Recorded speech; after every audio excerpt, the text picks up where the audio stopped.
Things are changing in the world of Anthem, so the official patch notes were revealed for Anthem, and a bunch of brand new details and changes, buffs, nerfs, and stuff like that are coming to our favorite javelins, including the Ranger, Interceptor, Colossus, and Storm. So I'm going to go over that with you right now, plus also some noteworthy changes to weapons. Now remember, this patch is going to be going live February 22nd. It is the launch day patch, so just remember that. But hey everyone, what's up? Overworld Games here. I really hope you all are doing good today, and let's begin. Alright, so I have been having a blast in Anthem. I just finished the story arc, and I am going into the end game. Getting there for sure, but yeah, having a total blast. Oh my god, Thanos just snapped his finger or something. But also, noteworthy here, remember, I'm doing an Anthem giveaway here. Check this out. If you want a chance to win a copy of Anthem on PS4, Xbox One, or PC, see that description below. Be sure to subscribe to the channel, turn on that bell notification icon, but be sure to check the description on full details. But let's just do this. Let's begin. Alright, so you guys are probably wondering about this day one patch here. So this was the thread posted out by Bioware. And first of all, let's go over the notable changes to the weapons. So gear and weapons. Look at that HD text. So first of all, we have some weapon buffs here. The Deadeye has increased spare ammo from 10 to 20, and the Cloudburst has had an increased damage from 16.3 to 21, and then the Torrent has had increased damage from 22.2 to 28.6. So it looks like those of you that are using, the Colossus, for example, are going to be really happy with the buff for the Cloudburst there, and another reason to really look at that weapon for sure. But yeah, buffs overall right there. That's really cool to see.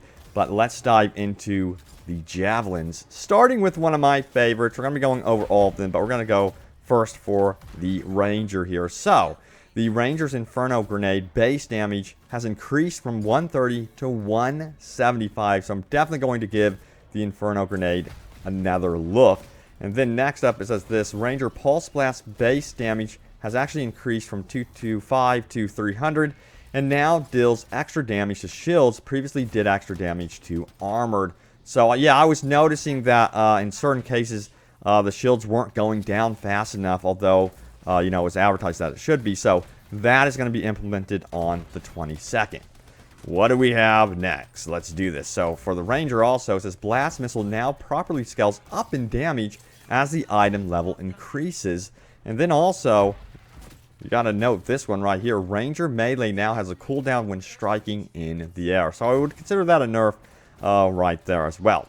Alright, so what about the Storm? I know a lot of you guys are playing with the Storm. I have been playing this game, and then I go into, match with randoms, and I notice tons of people are playing with the Storm.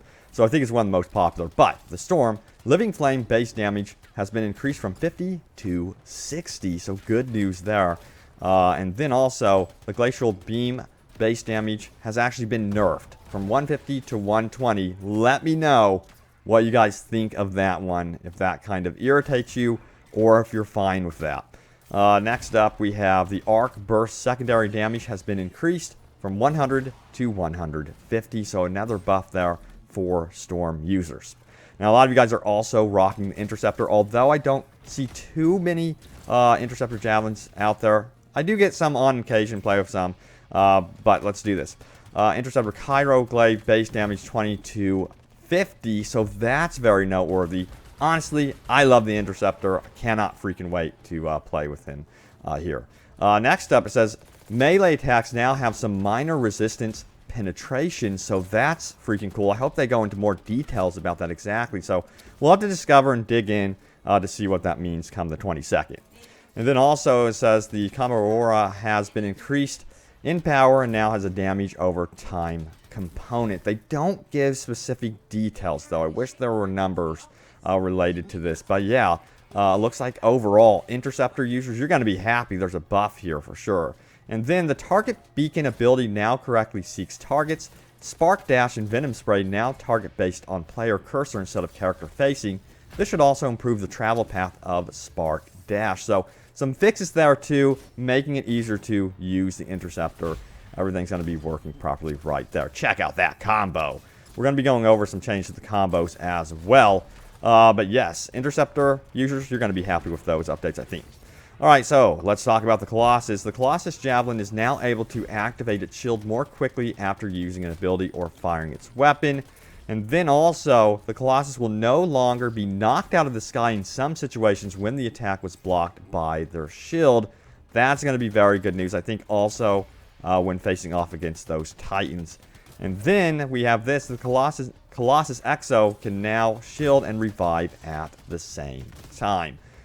So, sweet. Shield up when you are reviving. Remember to do that.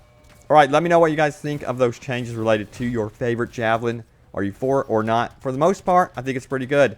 Got some buffs. Not too many nerfs. I think nerfs really can kind of upset people for sure. Alright.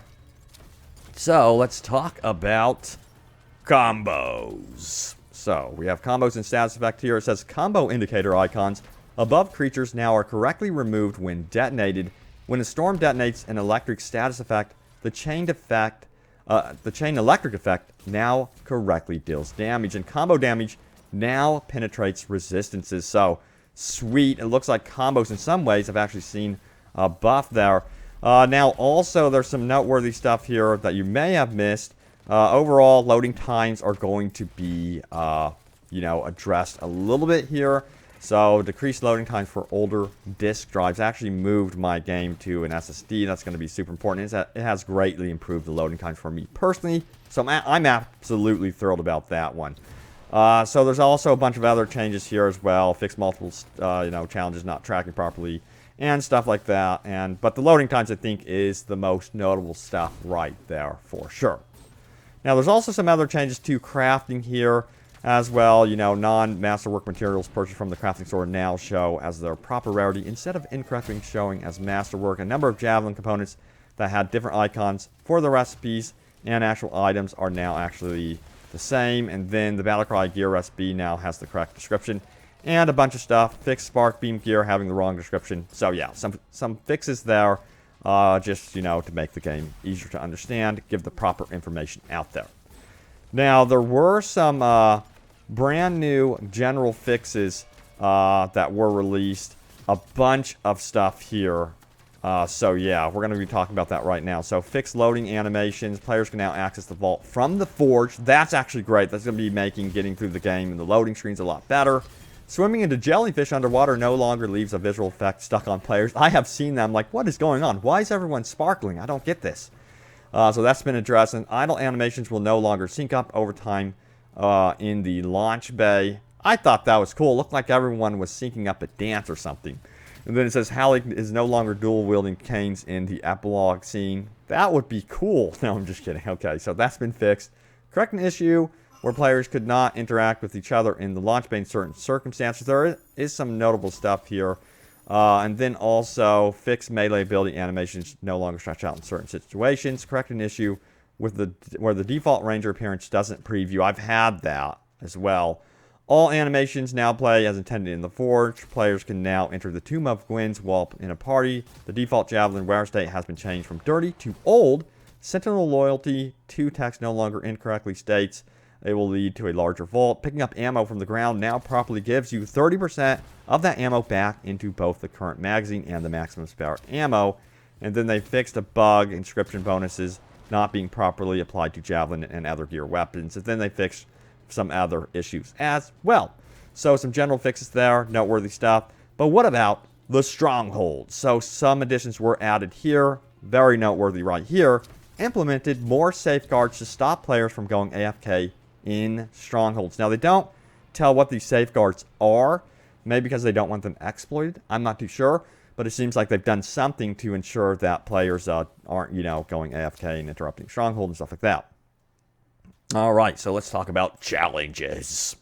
Blurry text. And this is what it says. Only Masterwork items can now be used to progress Masterwork challenges as intended. Corrected an issue where some challenges track progress simultaneously instead of incrementally as intended. Example, Blast Missile 1 and then Blast Missile 2 instead of both incrementing at the same time. All right. Now, also, there were some notable UI adjustments as well. So, several things going on right here. Actually, tons of stuff. There's a whole other list you could check out in the description below if you want to read like the full patch notes. I went over a lot of stuff, you know, in a previous video, but a lot of adjustments to the UI, making things more improved, sleek, and easier to understand. Check it out in the description below if you want to go over all of those adjustments. But yes, I'm so far still really enjoying my time in Anthem. I was worried that, you know, after the story completed that it would just be immediately like, blah, you know. But there is still tons of stuff to do in this game so far, and I'm excited to just hop back in and play today. In fact, I'm going to be live streaming the game, so come join me if you want to check it out. See that description below and join me in my live stream. Would love to have you guys over, you know, on facebook.com/openworldvideogames. Check it out. I also keep you guys update on the latest happenings about all things Anthem. But yes, again, still having a total blast. Also, I did manage to unlock some new armor. You may have noticed it in the gameplay here. It's pretty badass looking. I actually prefer it to what I was previously wearing, which was the Legion of Dawn armor. So yeah, we're going to be getting that new armor feature, by the way, post-launch. More details apparently coming next week, so look out for news about that one. I'll have you guys covered. But yes, I hope to see you guys in live stream. Pop in, say hello, would be awesome. But guys, stay tuned here to Open World Games for more Anthem news and coverage and gameplay and all sorts of cool stuff. I hope you enjoyed the video. Stay tuned. I will see you later, and have a good one. Take care.